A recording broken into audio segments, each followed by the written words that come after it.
Hey, what's up YouTube? It's Matt here with another game update on Nightshaders, my personal project that I'm doing on the side. I'm a professional game developer by day.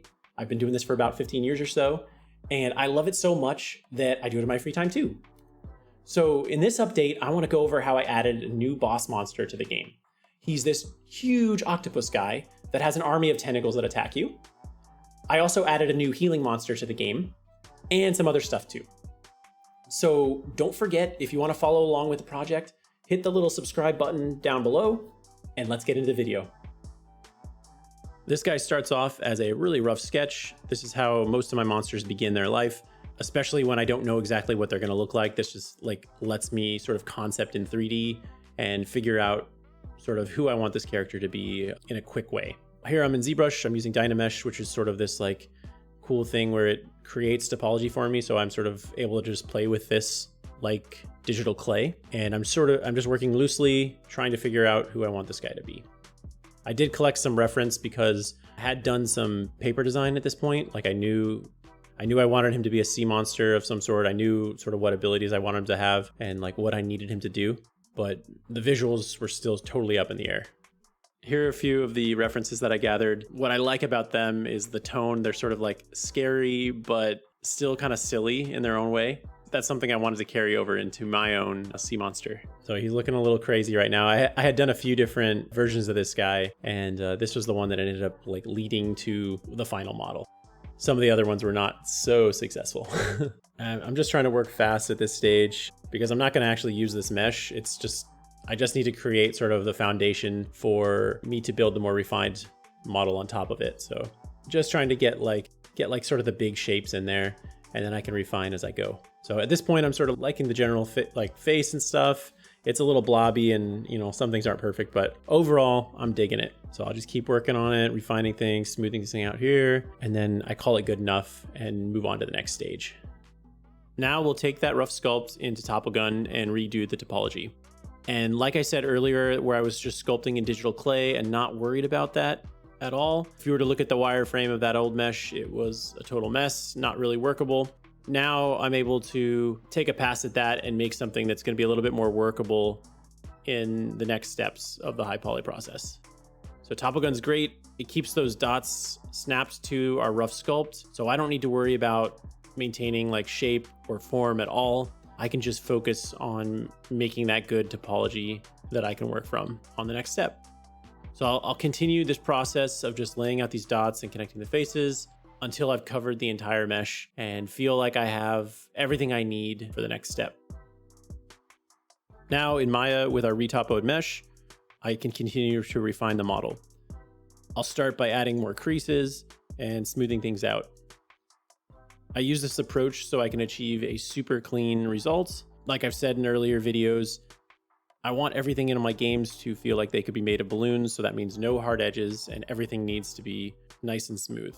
This part of the process is usually really fast because I'm not doing any more exploration. I know what the character needs to look like, and it's sort of paint by numbers. If I've done my job in the earlier steps, I have a really good guide to work from. So I just kind of continue on adding creases or adding new elements here, like we're adding the eyeballs, until I have the model finished. Sometimes I will take this into ZBrush again and refine bits and pieces if I feel like I can't get it fast enough in Maya, but I think on this one I ended up just going straight from Maya. So I jumped ahead a little bit here. You can see it's almost done. I'm just kind of making sure I don't have any weird smoothing happening, and here's the final result. So he's a little bit creepy, but still kind of funny, and that's the sweet spot I want for my game.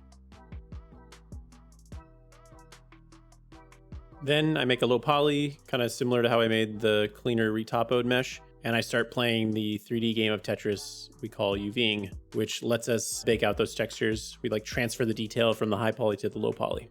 Now we've done that, I'm kind of skipping around. I've baked those textures, so this is the low poly mesh, and I'm putting Humpty Dumpty back together again. And here are some of the animations that I made for him. He has two different states. So sometimes he'll be up high and sometimes he'll be more submerged in the water, or sometimes even completely submerged. This was a really cool character to do. I liked that I didn't have to do a walk animation. He has a bunch of different special attacks, so you'll see him spinning around sometimes or doing big chomps. Here's his, I think that's his death animation. Here's a spin attack. Yeah, this character was super unique. I think he's very different than any of the other characters I made for the game, so I'm really happy that I got to add this guy. This is his little tentacle ad. So he'll summon a bunch of these tentacles that will shoot things at you or try to slap you. And here is the tentacle rig using Spline IK. I had a buddy help me out with this. Thanks, Dylan. So here's how I want the fight to go down. The kids show up on this island. Everything's cool. You walk around a little bit, still totally fine. And then boom, this guy shows up.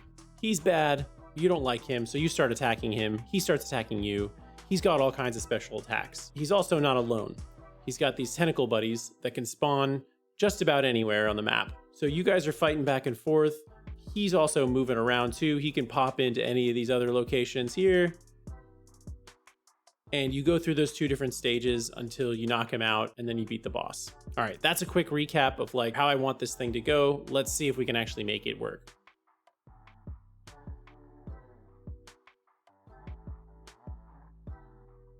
All right, we got some basic behavior in. He moves around the island, he shoots at you, but that's about it. And it's sort of broken. Looks like we've got some more work to do.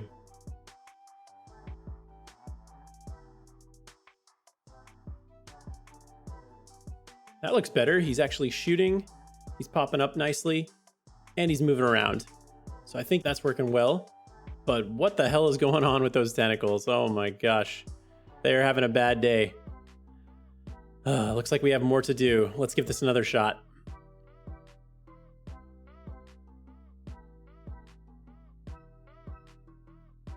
All right, this time it has to work. Cool, it looks like he's actually attacking correctly and he's moving. That's good. Oh, and there's his little tentacle buddies and they don't look all screwed up. So he's in his first stage right now. He has 1 attack.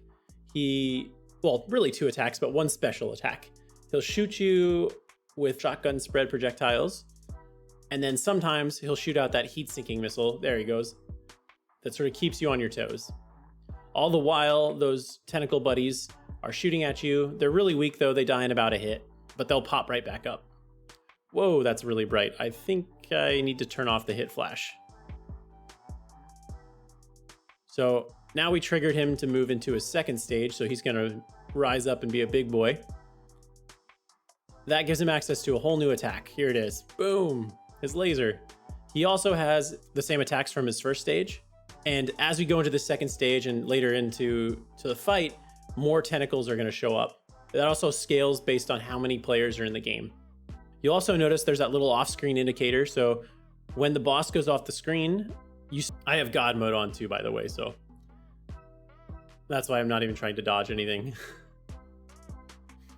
Unfortunately, I didn't choose a better weapon, so I'm only doing like 3 damage every time I hit him. Oh, there's his death. Cool, we beat him, yay! And oh yeah, this worked. So we just unlocked a new kid, the football player. This is something I changed under the hood. Now each of the biomes allow you to unlock up to 4 kids. If you want to unlock all of them, you have to play all the different tile sets. Cool, so all right, that's my tentacle boss. I also worked on another monster this push, the healer. I've had a prototype version of him in the game for a while, but I decided it was finally time to give him some real art. He's this pudgy little dude. I took inspiration from a mole with him. I want him to be sort of cowardly. He'll run away from you if you come close. He'll hang out in the back lines and try to heal his buddies and let them do the heavy lifting. I used the exact same method I used on the boss that we just saw. And yeah, tried to make a nice clean model that would fit into my game's aesthetic. This is the healer. And then I made some quick animations for him. Here's his idle. Here's his walk. I love how he kind of stomps. His heal. It's a big AoE heal. And his death. And here's what they look like in game. So these guys don't have an attack. Their only job is to heal. And if there's another enemy nearby that has low health, they'll cast an AoE heal. So you can see that one on the top just healed those ones on the bottom. I should have really brought a different weapon for this because I keep missing.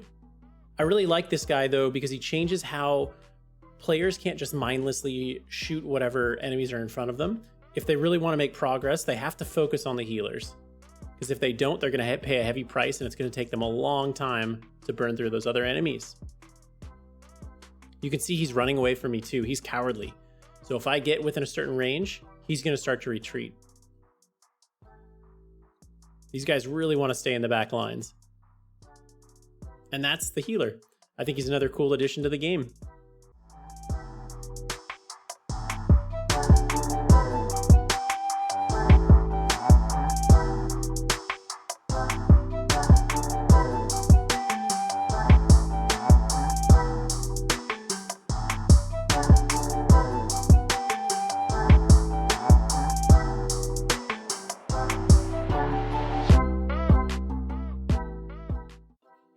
All right, that's the video. I hope you liked it. Thanks for watching. Remember, if you're signed up for the beta test, don't forget to check Steam because I'm kicking updates out all the time.